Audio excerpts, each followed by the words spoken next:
உங்கள் அத்துணைகளுக்கும் அகில இந்திய பிஎஸ்என்எல் ஓய்வூதியர் நலச் சங்கத்தின் சார்பாக என்னுடைய நன்றி கலந்த வணக்கத்தை தெரிவித்துக் கொள்கிறேன். மேடையிலே இருக்கக்கூடியவர்களுக்கு ஒரு வேண்டுகோள். தமிழ்நாட்டில் forum of civil pensioners association என்ற அமைப்பை உடனடியாக துவங்குவதற்கு ஏற்பாடு செய்யும். மற்ற மாநிலங்களிலே அது ஏற்கனவே முடிவாகிவிட்டது. இங்கு சற்று தாமதமாக ஆனாலும் சிறப்பாக எல்லா அமைப்புகளையும் உள்ளடக்கிய ஒரு குழுவாக அதை கொண்டு வர வேண்டும் என்று என்னோட வேண்டுகோளை வைக்கிறேன். இவர் இந்த பிரச்சனை எல்லாருக்கும் தெரியும், பல பேர் பேசினாங்க. இதை எதிர்க்க வேண்டிய அவசியம் என்ன? ஓகே, யாரெல்லாம் இருக்கிறாங்க? All central trade unions, including DMS, affiliated to ruling party at the center. மத்தியில ஆளக்கூடிய பாரதிய ஜனதா கட்சியினுடைய தொழிற்சங்க அங்கமாக இருக்கக்கூடிய பிஎம்எஸ் உட்பட இதை எதிர்க்கிறது என்று சொன்னால் இதில் நியாயம் இருக்கிறது என்பதை தொழிலாளி வர்க்கம் புரிந்து கொண்டிருக்கிறது என்பதை பதிவு செய்ய. இப்ப இது அரசாங்கத்துக்கு ஏற்கனவே அதிகாரம் கிடையாதா? எவ்வளவு ஊதிய குழு பார்த்திருக்கோம். ஊதிய குழு பரிந்துரைகள் எல்லாம் அப்படியே ஏற்றுக்கொண்டு அமல்படுத்தி இருக்கிறதா இந்த அரசாங்கம்? உதாரணமாக சொல்லுகிறேன், நக்கலவேல் பாண்டியன் தலைமையில் அமைக்கப்பட்ட 5வது ஊதிய குழு கம்யூட்டேஷனை 12 ஆண்டுகளுக்கு கழித்த உடனேயே it has to be restored என்று கொடுத்தார். அரசாங்கம் ஏற்றுக்கொள்ளவில்லை. Parliamentary standing committee, yes, it's a recommendatory nature, that was not accepted and implemented by the government. அப்போ ஊதிய குழுக்களுடைய பரிந்துரைகளை ஏற்றுக்கொள்ளக்கூடிய அல்லது சிலவற்றை ஏற்றுக்கொண்டு அமல்படுத்தக்கூடிய அதிகாரம் உங்களிடம் ஏற்கனவே இருக்கிறது. அப்படி இருக்கும்போது இன்றைக்கு இந்த ஸ்பெஷல் ப்ரொவிஷன் ஏன்? That's a big point. அதற்கு காரணம் என்ன என்று பார்க்கிற போது, இதுக்கு முன்னாடி சிசிஎஸ் பென்ஷன் ரூல் திருத்தப்படலையா? திருத்தப்பட்டிருக்கு. 1972 rules was repealed by CCS Pension Rule 21. Oppose பண்ணமா? இல்ல. அப்ப அந்த திருத்தங்களை எல்லாம் யார் கொடுத்தார்கள்? பென்ஷன் இலாக்கா கொடுத்தது. ஆனால் இந்த திருத்தத்தை யார் கொடுத்திருக்கிறார்கள்? Department of law and justice. இதுவரைக்கும் பென்ஷன் திருத்தத்தை லா அண்ட் ஜஸ்டிஸ் டிபார்ட்மெண்ட் கொடுத்ததாக இந்திய வரலாறு கிடையாது. அப்ப ஏன் இதை செய்யலாம் என்று பார்க்கிற போது சில எக்ஸ்பர்ட்ஸ் இருக்கிறாங்க, சில பேர் பேசுறாங்க. என்ன கூட 2 தலைவர்கள் சொன்னாங்க, அட்வொகேட்டை கன்சல்ட் பண்ண. இந்த அட்வொகேட் என்ன சொன்னாருன்னா, இது ஃபைனான்ஸ் பில்ல வர்றதுனால இதுக்கு ஆயுட்காலம் 1 ஆண்டு தான் அப்படின்னு சொன்னாங்க. யாரு? Advocate opinion, legal opinion. Is it a fact? 25 26 budget மட்டும் தான் 1 ஆண்டுக்கு. ஆனா அதுல கொண்டு வரப்படக்கூடிய இன்கம் டாக்ஸ் ஆக்ட் சட்டம் திருத்தமானாலும் சரி, அல்ல சிசிஎஸ் பென்ஷன் ரூல் திருத்தமானாலும் சரி, 1 ஆண்டுக்கு வேலிடிட்டி கிடையாது. அப்படின்னா ஏன் 1672 கொண்டு வராங்க? 52 years back. what is the need? அதையும் நிதியமைச்சர் கொண்டு வராங்க. என்ன காரணம்? அந்த 29/3/2025 கொண்டு வந்த அந்த கெசட் நோட்டிபிகேஷனை கேர்ஃபுல்லா படிச்சீங்கன்னா தெரியும். பார்ட் 4ல என்ன சொல்றாங்க? the notification says validation of the CCS pension rules and principles for expenditure on pension liabilities from the consolidated fund of India. இங்கதான் விஷயம் இருக்கு. ஏன் இந்த திருத்தத்தை கொண்டு வர்றாங்கன்னு சொன்னா, அரசினுடைய செலவினத்தை குறைக்க வேண்டும். எந்த செலவினத்தை குறைக்க வேண்டும்? ஓய்வூதியத்திற்கான செலவினத்தை குறைக்க வேண்டும். அதான் liability, pension liability from the consolidated fund of India. That is why the honorable finance minister moved before the parliament as an act along the finance bill. இல்லையா?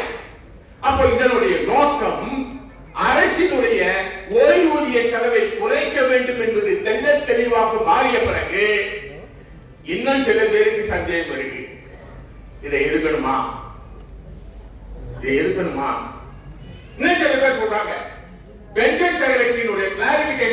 போதும், அல்லது அரசாங்க பார்லிமெண்ட்ல ஒரு உத்தரவாதம் கொடுத்தா போதும். No, I am not in favor of it. It's a law. No executive order can change the law unless it is amended by the parliament. ஆகவே நண்பர்களே, the issue is very serious. நண்பர்களே, இதை புரிந்து கொள்ள வேண்டும். அப்போ இந்த 29/3/2025 கெசட் நோட்டிபிகேஷன்ல போட் போட்டாங்க ஒரு உச்ச நீதிமன்றத்துடைய தீர்ப்பு. ஏறங்கத்தி நான் உள்ளதான் போல. அந்த உச்ச நீதிமன்றத்துடைய தீர்ப்புல என்ன சம்பந்தமான கேஸ் தெரியுமா? அது ஆந்திர பிரதேசத்துக்கும் பென்ஷனர்ஸ் அசோசியேஷனுக்கும் உள்ள கேஸ். எது சம்பந்தமா தெரியுமா? கிராஜுவிட்டி அரியர்ஸ் சம்பந்தமா. அப்ப அந்த கிராஜுவிட்டி அரியர்ஸ் கொடுக்க கூடாது என்று உச்ச நீதிமன்றம் தீர்ப்பு வழங்கியிருக்கு. அதை கோட் பண்ணுவாங்க இந்த கெசட் நோட்டிபிகேஷன்ல. கிராஜுவிட்டியும் பென்ஷனும் ஒண்ணா இல்ல, நான் சொல்லல, உச்ச நீதிமன்றம் சொல்லியிருக்கு. கிராஜுவிட்டி அரியர்ஸ் சொன்ன அதே உச்ச நீதிமன்றம் நான் இன்னொரு கேஸ கோட் பண்ண முடியும், உச்ச நீதிமன்றத்துடைய case. Second bank of India versus M சேதுவா. அந்த கேஸ்ல உச்ச நீதிமன்றம் கிராஜுவிட்டி அரியர்ஸ் 2 லட்சம் ரூபாயை ரெஸ்பாண்டன்ட்க்கு கொடு என்று சொல்லி உச்ச நீதிமன்றத்துடைய ஸ்பெஷல் பவர் இருப்பாங்க ஆர்டிகல் 142 அத இம்போஸ் பண்ணாங்க. எப்படி பேரரசு வாக்கு 142 இம்போஸ் பண்ணாங்களோ, எப்படி இங்க கவர்னருடைய அந்த பில் எல்லாம் பாஸ் பண்ணாத இருந்தபோது தமிழ்நாடு அரசாங்கத்துக்கு ஆதரவாக section 142 of the constitution supreme court has got a special powers, and the special powers gratuity was given 2 lakh arrears and directed the Central Bank of India to pay the gratuity. இன்னொரு விஷயம் என்ன சொல்லுது? இதே உச்ச நீதிமன்றம் நேரங்களுக்கு உள்ள ஃபுல்லா போல கிளியரா சொல்றாங்க, எந்த தேதியில நீதிபதிகள் ஓய்வு பெற்றிருந்தாலும் கை தூக்குற மாதிரி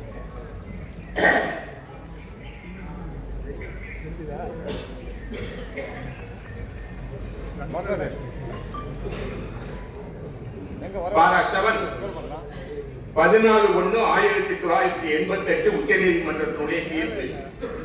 அந்த தீர்ப்புல அந்த பாரா 7ல என்ன சொல்றாங்கன்னா, the judges of the high court and supreme court will be entitled to the pensionary benefits under the amended act of 1973 irrespective of the date of their retirement.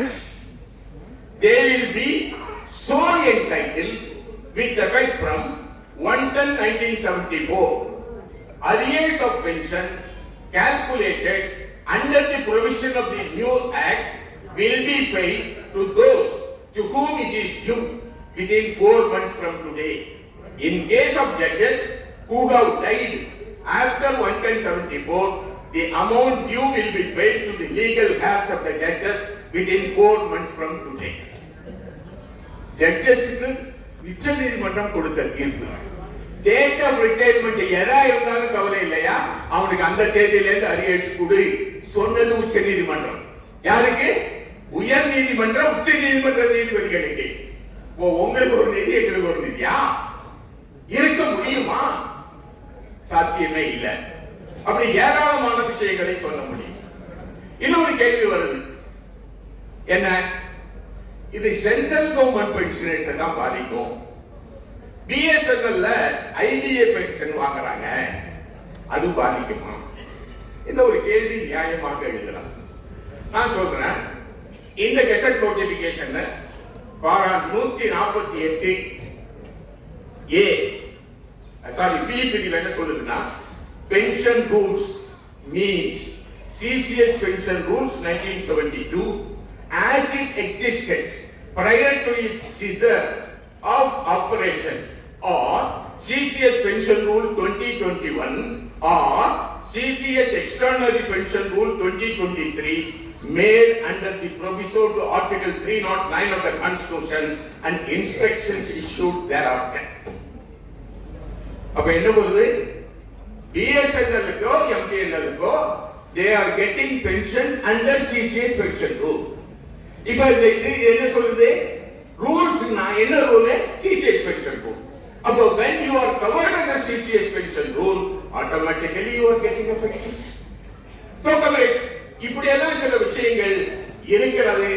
இதோட பாரா 149(3) என்ன சொல்றாங்கன்னா, a central government may from time to time lay down such norms, principles and method in regard to acceptance of the recommendation of the Central Pay Commission, including among other things distinction among pensioners that may arise out of the acceptance of such recommendation, and in particular pension claims and liabilities. In particular எதை? pension அதுக்குதான செலவு. இதை தாங்க புரி வைக்கலாம். இதை புரி வைத்து pension செலவை குறைத்து fiscal deficit குறைக்க வேண்டும் என்பது இந்த அரசினுடைய திட்டம். இதை புரிந்து கொள்ள முடியவில்லை என்று சொன்னால் நிச்சயமாக no pensionary union what is called active fights not opposing இல்லையா? அப்படி ஒரு சங்கம் புரிந்து கொள்ள வேண்டிய அவசியம் இருக்கிறது. இப்ப இந்த செலவினத்தை படிக்கிறீங்களா? நான் போல ஒரு விஷயம், இந்த பட்ஜெட்ல ELI ஒரு ஸ்கீம் அனௌன்ஸ் பண்ணாங்க. ELI என்ன? Employment linked incentive. இந்த எம்ப்ளாய்மெண்ட் லிங்க்டு இன்சென்டிவ்க்கு இந்த ஆண்டு பட்ஜெட்